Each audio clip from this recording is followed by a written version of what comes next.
Dunia pendidikan adalah sebuah taman yang penuh dengan bunga-bunga indah yang mekar dalam berbagai warna dan bentuk. Sama halnya seperti peserta didik yang membawa kisah budaya dan pengalaman unik yang mampu memperkaya landscape belajar. Di era modern ini, selain kecerdasan intelektual, keterampilan sosial juga menjadi kunci sukses bagi generasi muda. Kemampuan untuk berkomunikasi, berkolaborasi, dan menyelesaikan masalah secara efektif sangatlah penting untuk menjalani kehidupan yang sukses dan bahagia.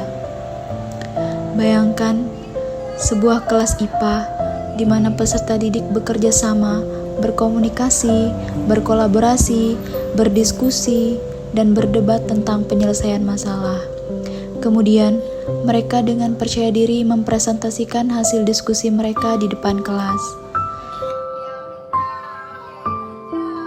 Video ini adalah sebuah gambaran bagaimana pembelajaran IPA dapat mentransformasi peserta didik menjadi individu yang cerdas, tangkas, dan siap menghadapi tantangan masa depan ketika turun ke masyarakat.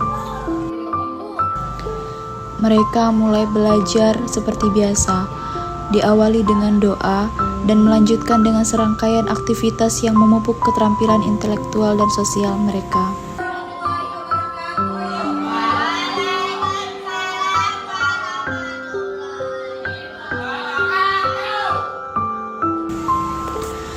Dalam kelas ini, pembelajaran dimulai dengan doa untuk menciptakan suasana yang penuh dengan makna.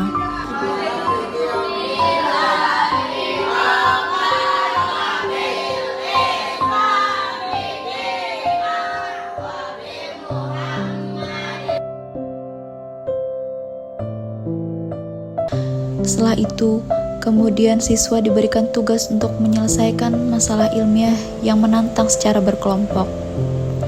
Mereka saling berbagi ide, berdiskusi, dan berdebat dengan sopan untuk menemukan solusi terbaik. Proses ini tidak hanya meningkatkan pemahaman mereka tentang konsep ilmiah, tetapi juga melatih keterampilan komunikasi dan kolaborasi.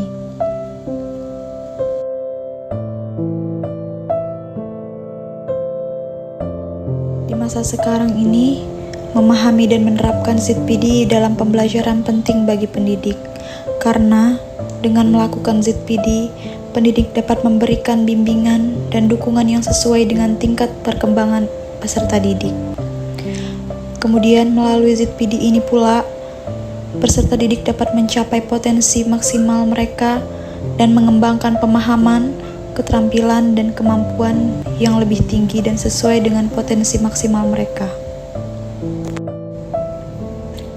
Langkah pertama yang saya lakukan ialah dengan mengevaluasi kemampuan peserta didik dalam mata pelajaran atau topik yang akan diajarkan.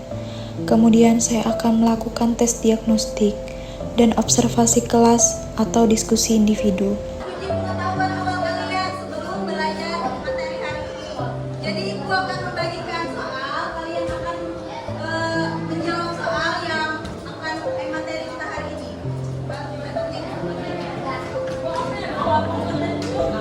Setelah itu, saya akan mengidentifikasi ZPD peserta didik dan mencari tahu di mana mereka memiliki pemahaman dasar dan potensi untuk berkembang lebih lanjut dengan bantuan.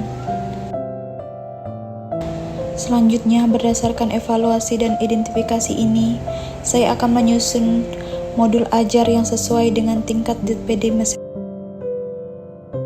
Selain itu, saya akan menggunakan beragam strategi pengajaran, mendorong kolaborasi antar peserta didik, memberikan bimbingan terarah, dan memberikan umpan balik yang konstruktif.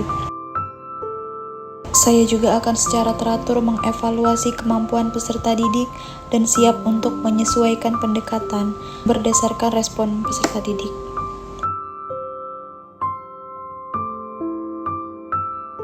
Dengan cara ini, saya akan memberikan pengajaran yang efektif dan mendukung perkembangan kognitif peserta didik sesuai dengan kemampuan ZPD peserta didik masing-masing.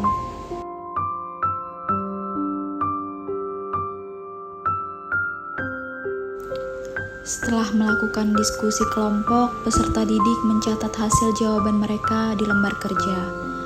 Tak jarang, Ketika tengah berdiskusi, terjadi sedikit perdebatan di antara mereka. Tetapi dengan perdebatan ini justru akan membuat mereka berdiskusi dan terjadinya pertukaran pandangan dan pendapat. Kemudian setelah melakukan diskusi kelompok, ruangan kelas dipenuhi dengan semangat dan antusiasme. Peserta didik memaparkan hasil pengamatan dan diskusi mereka di depan kelas. Teman-teman yang lain saling memberikan tanggapan atau pertanyaan kepada kelompok yang maju presentasi. Kegiatan ini juga membantu peserta didik untuk mengembangkan kemampuan berpikir kritis mereka. Saat mereka mengajukan pertanyaan dan memberikan tanggapan, peserta didik belajar bagaimana menganalisis informasi, mengevaluasi argumen, dan menyusun pemikiran mereka dengan logis.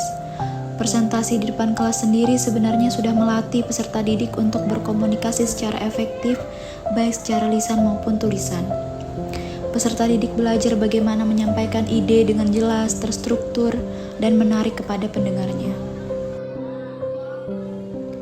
Dunia pendidikan bukan hanya transfer ilmu pengetahuan, tetapi juga tentang membentuk karakter dan menyiapkan generasi muda untuk masa depan.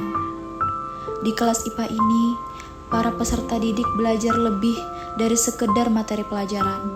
Mereka belajar bagaimana bekerja sama, berkomunikasi, berpikir kritis, dan menyelesaikan masalah secara efektif.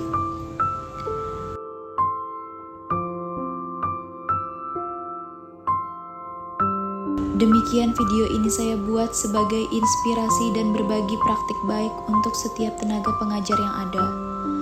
Masa depan bangsa ada di tangan generasi muda. Mari kita dukung mereka dengan memberikan pendidikan yang berkualitas dan bermakna.